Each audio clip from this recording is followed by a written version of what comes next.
In this video, I'm going to go over what you can expect for the OTS application process timeline and the specific requirements needed to meet the board, civilian version. This video is part of my OTS commissioning series, where we go over things you need to think about prior to contacting a recruiter, all the way to when you graduate OTS and beyond. All right, let's start off with the preliminaries, the things you need to think about before you even apply. As I talked about in my other videos, these are requirements that are set up by federal law and Air Force regulation before you even consider a commission. You have to be a U.S. citizen between the ages of 18 and in most cases 39. You can't be a conscientious objector. You have to meet certain height and weight requirements. You have to have a bachelor's degree, and you have to be of high moral character. All right, real quickly, let's go over the difference between OTS, which is what you're applying for, ROTC, and the Air Force Academy. So in OTS, it is the shorter by far of all three programs.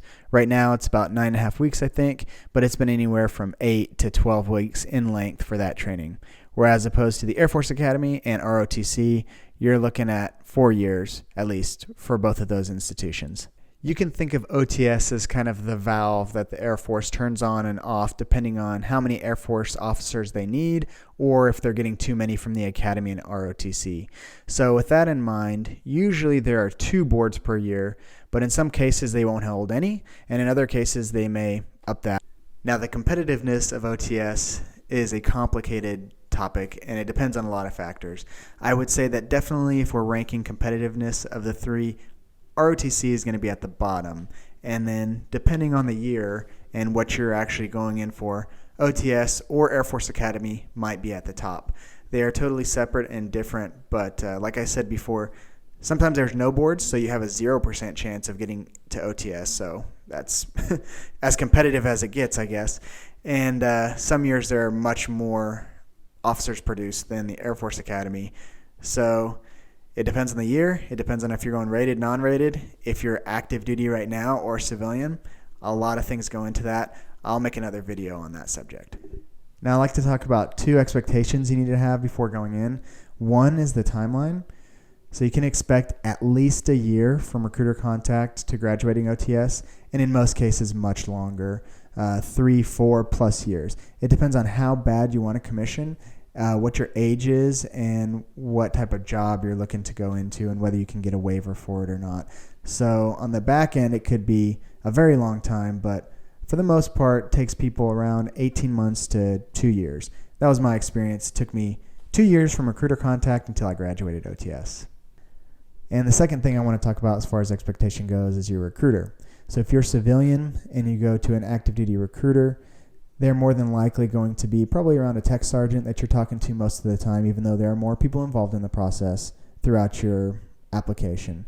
But for the most part, that's what your day-to-day will look like. And I say day-to-day, but in reality, you're going to be talking to this person sometimes every day, and other times you won't hear from them or talk with them in months. So it all depends on what stage in the process you are. And just remember, represent yourself well, be courteous to them. They aren't slacking, I promise you. They have a lot of people. OTS is very competitive, and a lot of people knocking at their door. If you are not doing everything you can to take care of your own application yourself, they are not going to hold your hand through it. So just remember that. So then it begs the question, how do you even get in contact with a recruiter? And on the screen now is the web address for you to get in contact with that recruiter and start your process. Just understand that they reside over thousands of square miles of area when you're applying, so they have lots of applicants. And one last point to consider if you're a person who's trying out, especially for pilot, but any rated position, consider maybe having some flight time before you go in. If you're a civilian off the street with 0 hours, just like I was, maybe get a discovery flight or take a few lessons towards your PPL, even if you're not going to get your PPL, private pilot's license. But for me, my experience was, I said, I know I want to go rated, I want to go pilot. I ended up getting pilot and then thought, maybe I should actually fly in a little plane before I go off to OTS. And a week before OTS, I did a discovery flight of an hour and didn't throw up and didn't freak out. So I thought, I guess I'll figure it out. But I would not recommend that course of action. So if you have the means, I would at least take a discovery flight, a 1-hour flight, to make sure that everything's good to go before you sign that dotted line for a rated position. So let's get into the meat and potatoes of this, which is the specific timeline. So by this time, you've contacted the recruiter either through email or a phone call, and you said, hey, I am interested in becoming an Air Force officer. What can you expect next? Number 1, AFOQT. Now, there are a ton of videos about the AFOQT. I myself have quite a few videos, and for good reason.